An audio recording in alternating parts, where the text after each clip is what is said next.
just come back to the room so we can start. This is not something that is new, but it's something that can help all of us quiet down, because mindfulness today is a business, a skill, and a tool. When you think about making major decisions, nobody makes decisions like that quickly. We consult with each other, we consult with partners. But when you make decisions about how to react to a person in front of you or to your employees, even when things go wrong, I want you to consult with yourself. Start telling yourself that you have room to respond in a way that you're proud of. I'm sure if I ask you, how many of you have written something, said something, sent a message about something that you wish you could do it again in the last 3 weeks? How many of you would raise your hands? We all have opportunity to redo what we did in the past. So what I'm saying is, first rule here, no judging yourself, no judgments. So what you're going to do for me is to start accepting yourself, who you are, as you are. There is no need to start judging yourself and hiding, because we all have flaws. Hard to say it, but we all have flaws. So let's start this session with no judgment and the feeling that we can all grow, because growth mindset is an overused expression. But the idea is we're all learning. If we stop learning, life is going to be very boring, right? So let's start learning how to relate with each other differently. Because I bet you, the moment we go to the market for talent and people notice that we are going to value every inch of their skills, their intellect, their spirit, and their joy and energy, taking them as a real person, we are not going to be worried about winning. They're going to come willingly to us, right? We need the talent to be excited. How many of you really deliver your best when you are being hammered about the quarterly results? How many of you go home excited after having a meeting about results? I doubt it. Maybe when you're winning. So think about that when you have your calls with your teams when they failed. We talk a lot about failing fast. We think we are so good about this. We are not. Failing is still something that has a lot of fear underneath and creates a lot of anxiety. But when you react the right way, you get the best of our people. Belonging. People need to feel that they belong here. Sometimes we don't make them feel that way, because we talk about things that just pertain to us, because that's our experience. If I'm a fan of football, I'm going to talk about football metaphors. If I am somebody from another country, I will be connected to my culture. And every time we just relate it to ourselves, we are excluding others who don't belong to your context. So think about context. If you don't take anything from here, think about context. Each one of us have a different context. In your families, your experience personally, at work, in your communities, in your country, your unit, your service line, we have so many layers. And I love what we heard there. Technology has never been as fast as it is, but this is the slowest it will ever be. The same goes for ourselves. You know, complexity will continue to grow. Complexity in environments, complexity in our business, and complexity in human relations. Because now people are much more aware of the transparency that we used to hide. Think about social media. Do you think your employees need you to learn what's happening? I think it's the reverse. I think we need to go to our employees to understand what's happening. Think about this. What happens to you as a leader? If I grow up knowing that leadership is about power, what do we mean by power? We're going to talk about this. So think about all these complexities. They are making us very unsafe, very insecure as leaders, And honestly, of course we are a little not sure, not comfortable. So let's try to make this acceptable. Once you accept yourself as a person who is afraid sometimes, somebody who is very courageous, I know you are, but somebody who recognizes the vulnerability that you have, so you don't express your anger as a result of fear. Can we agree on that? Fear is always underlying anger. Think about that. The last time you lost your cool, do you think you're proud of yourself? I doubt it. Usually we react quickly and with anger because we are afraid of the consequences of what the event is happening in front of you. So think about that.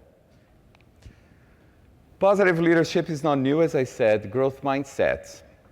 Growth mindset comes from the idea that, and we always quote this study, but basically it's about growth mindset versus fixed mindset. Some people have the experience in their lives that lead them to believe that they are who they are, they know what they know, their values, I'll be authentic, but we use that word wrongly sometimes. Being authentic is not being rigid. Being authentic is knowing your values, what you believe in, and always acting guided by that North Star, which is being proud of acting the way you act in the world because it's aligned to your values and who you are. So growth mindset is the ability to hold that truth and still be adaptable to the context you are in.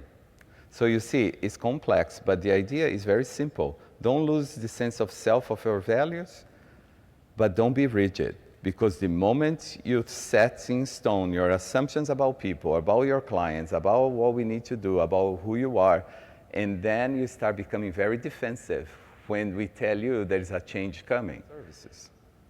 I urge you to start thinking that actually you can learn to lead differently. You can learn to accept reality without holding back. Because the moment you start resisting, that's the moment when you lose your power.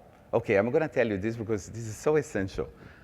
You lose your power when you're resisting something that actually is paralyzing you. So when you think about change that are coming and you start resisting, because we all do, allow yourself to resist. Cry about it, bitch about it, but then come to the realization that your best way out of this is overcoming, learning more than you can, and possibly influencing the shape that this is going to take. That's the excitement. So growth mindset is not about always growing the business. I hear a lot of people talking about growth mindset. It's growing the business. It's not about growing the business. It's allowing yourself to be continuously learning, because we all do much better if people notice that you're not the know-it-all. Agility. This is so confusing, right? Agility. People say agility is to be fast. It's not about being fast, but it's about building the agile organization. What do you think happens to us in an agile organization? We lose our power a little bit. It's not us who are going to dictate how things get done. We tell them what needs to get done. They prioritize the funnel, the famous funnel, and there is a limit to capacity. Can we agree on that? Maybe I can free you up from this pressure. There is a limit to your capacity. You might have noticed that. There is a limit. So start thinking about your teams that you can trust.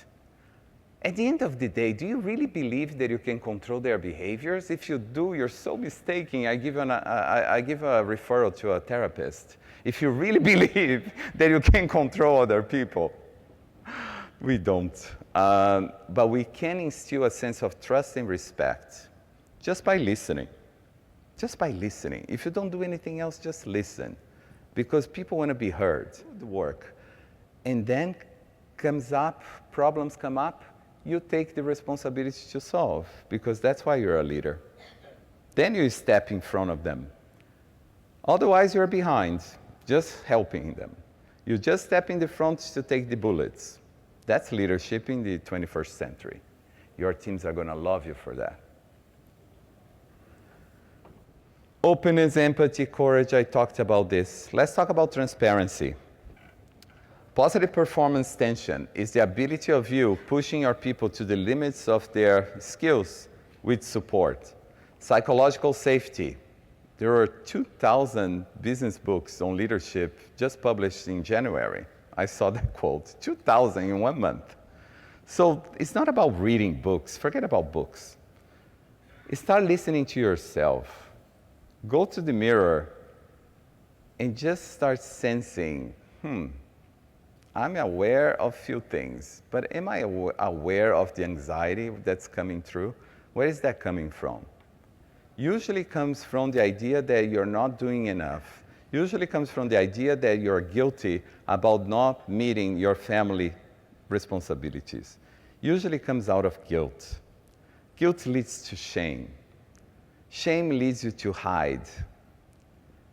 Can we agree shame is useless? It's so useless. Don't do that to yourselves. And don't do that to others. Shaming management systems don't work. What works is for you to understand that, yes, we feel guilty about missing somebody's birthday. We feel guilty about missing family reunions and things like that. But at the end of the day, if you put a stake on the ground on those key priorities, these things are non-negotiable. Birthdays or something. Put in your mind, some things are non-negotiable. Things will fall into place, even when it's in the worst timing. But if you don't do it, the consequences are much more permanent because you start dealing with the shame. When you grow shame and embarrassment, it's hard to recover because then you don't show up. I think sometimes we don't need to speak, but our actions speak louder. So if you are committed, put on LinkedIn.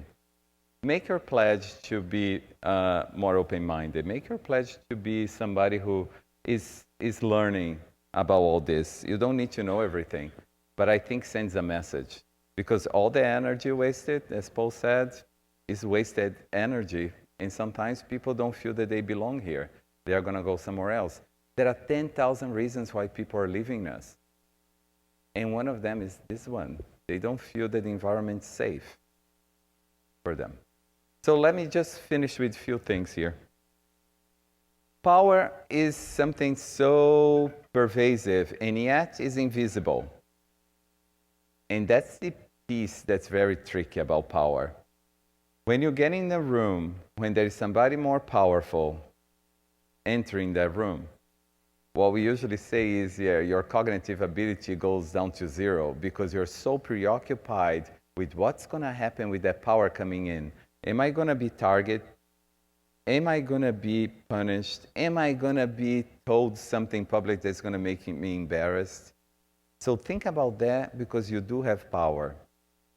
You know, and we go to other countries sometimes, then you realize how people regard you as a powerful leader. When you go to a different country, you see that people treat you as royalty. You feel like, oh my God, I didn't realize I had that power. It doesn't matter to qualify that power because the best power are social power, not the power that you use for your benefit, is the power you use to move your teams forward. That's social power, is a different motivation. But power exists and people feel it. We want as many people in this room to feel that their power being used to empower others and make the world a little more equal in terms of the agile way of thinking. Team leaders are going to switch project-based work. We are not even thinking about the workforce of the future. If I put that layer on this talk, we are going to be talking about, hey, executive leadership might not exist in 10 years. Executive leadership is not going to be the highest ranking in the organization. Maybe it's going to be something else.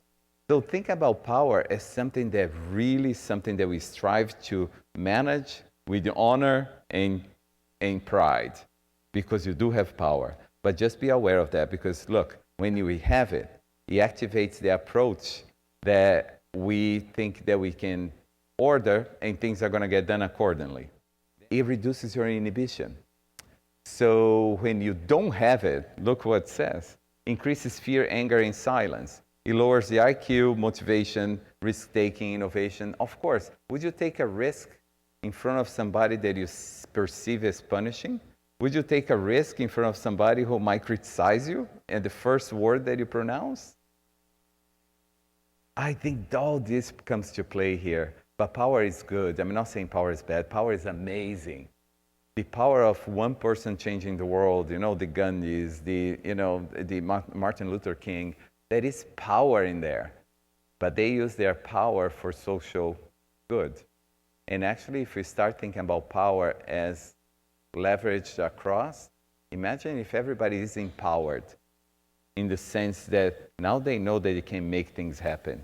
Now they know they can come with the confidence. That's another one that we are struggling, confidence. Somebody once said to me, confidence is not about knowing everything, and I truly believe in that. Confidence is about the ability to learn. If you trust in yourself that you can learn, I hope you feel more confident after today. Bring power to the level of confidence. Confidence, nothing to do with knowledge, but with your confidence in learning and ability to solve. And I know you do. So it shifts a little bit. It's up to you. So I'm not saying that you have to be paternalistic about people, but you have to empower people to be who they are and seek the opportunities to help themselves. I don't believe in taking responsibility for others. Sometimes we are we take the emotional impact of others for ourselves. We do refresh our workforce. You tell me always, you ask me to build relationships with people, but then you ask me to let them go. How does that work? Why would I be emotionally connected with somebody and then have to let them go? I tell you why. Because that's what you need to do to feel that you're being honest with yourself.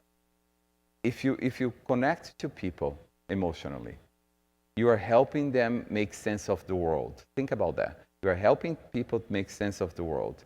But you cannot take the pain from others for yourself. Otherwise, you are going to be depressed very quickly. What I urge you to do is to be present, witness the moment, and help them process. And be with them. But you cannot take their pain.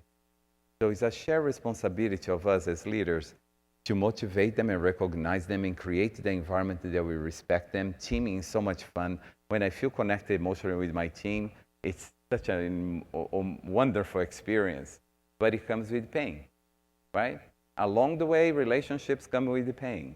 So there is no all rosy pictures anywhere in a company. But you can have an incredible, gratifying experience as a leader. That's what I'm saying.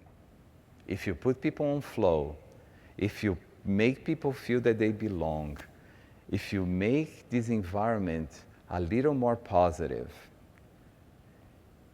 the army that goes against the enemy is much stronger together than each one of you alone. So collectively, we can make this environment really exciting. I know pockets. There are teams that are so exciting. They have low attrition. They bring friends. But what I need you to reflect on is, can we focus on things that we can control? Where do you spend your time and with whom? Can you control your tone, your teams? Who do you bring in? Who do you let go who might be too pervasively negative?